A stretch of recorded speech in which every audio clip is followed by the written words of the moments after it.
Queridos amigos e amigas, alegria de estarmos juntos. Hoje é 21 de setembro, quinta-feira, é o dia da árvore. 21 de setembro, dia da árvore. Plantar uma árvore, né? Como e cuidar.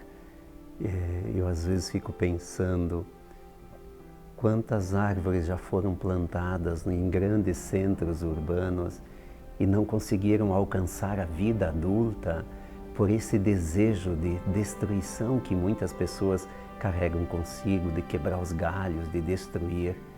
Nós precisamos das árvores, nós precisamos cuidar desta casa comum, né, que é o universo criado, a casa comum, o nosso planeta. Na certeza e na esperança, iniciemos o nosso rezando com a palavra de Deus. Em nome do Pai, do Filho e do Espírito Santo. Amém. O Evangelho desta quinta-feira, no dia que a Igreja também celebra São Mateus Apóstolo. Mateus, o cobrador de impostos, né, que Jesus chamou. São Mateus Apóstolo. O Evangelho é do próprio Mateus, capítulo 9, versículos de 9 a 13. O Senhor esteja convosco, Ele está no meio de nós.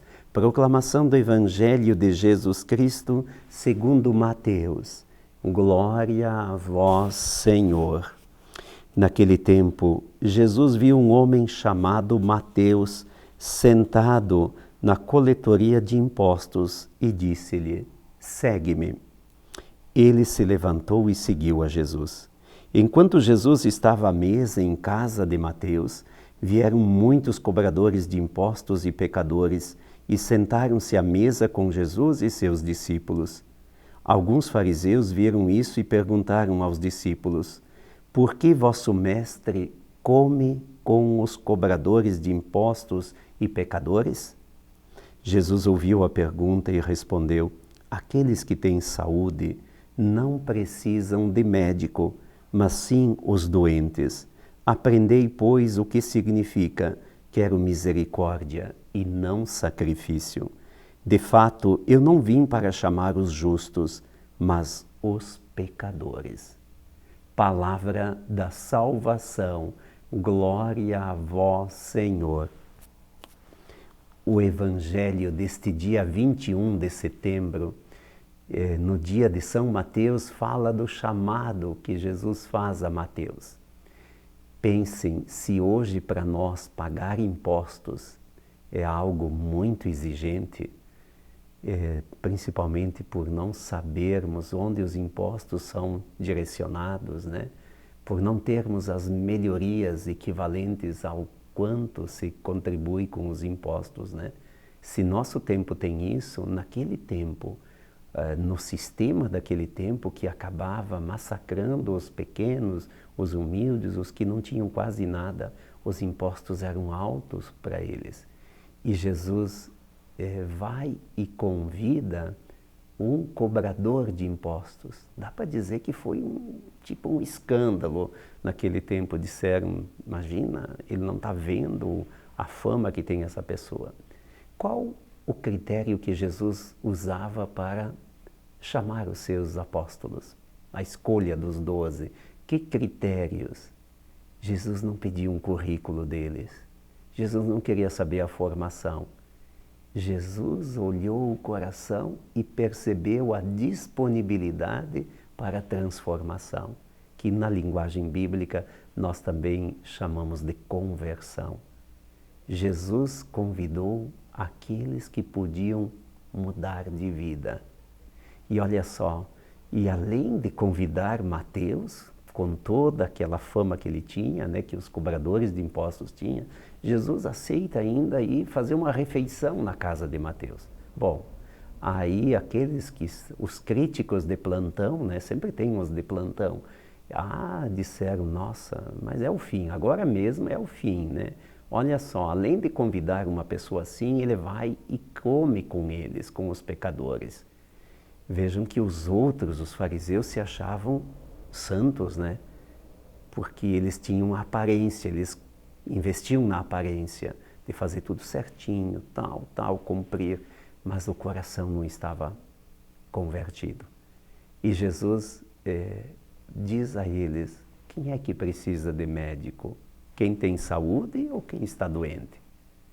E ele acrescenta, Jesus acrescenta de uma forma tão bonita: eu não vim buscar os que já estão salvos, eu vim buscar e resgatar os que estão perdidos. Jesus veio nos resgatar, nós, por causa da nossa doença do pecado, porque o pecado nos deixa doentes. De que forma? Nos deixa tristes, não nos dá liberdade, não nos dá a simplicidade, a empolgação pela vida. E Jesus vem buscar justamente aqueles que têm um coração capaz e abertos para a transformação, para a conversão. Então, quem precisa de Jesus somos nós. Por que nós? Porque por mais que a gente se esforce, nós sempre temos erros e falhas. Às vezes a gente diz a palavra que não gostaria de dizer, depois a gente não sabe como voltar atrás. Às vezes nós julgamos o próximo e aí vai uma série toda de situações que acabam, de fato, deixando a nossa vida triste. E o pecado é sempre a fonte da tristeza. Nós queremos alegria, queremos vida nova. Ele veio nos buscar. A misericórdia de Deus nos abraça. E é com essa misericórdia que nós também nos tornamos disponíveis em crescer, em melhorar, em buscar a saúde espiritual, a santificação da nossa vida. Então, Ele chama, e Ele não olha com os nossos olhos quando Ele chama.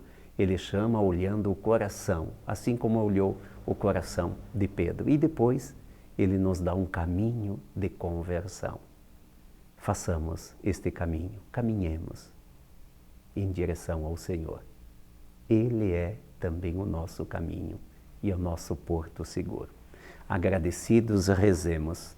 Pai nosso que estais nos céus, santificado seja o vosso nome. Venha a nós o vosso reino. Seja feita a vossa vontade, assim na terra como no céu. O pão nosso de cada dia nos dai hoje. Perdoai-nos as nossas ofensas, assim como nós perdoamos a quem nos tem ofendido. E não nos deixeis cair em tentação, mas livrai-nos do mal. Amém. Que o Senhor nos abençoe, nos proteja, nos guarde sempre. Que o Senhor nos dê a paz, a luz, a vida nova. O Senhor esteja convosco, Ele está no meio de nós. Por intercessão de São Mateus, desça sobre todos nós a bênção de Deus, Pai, Filho e Espírito Santo. Amém. Paz e bem, santa alegria.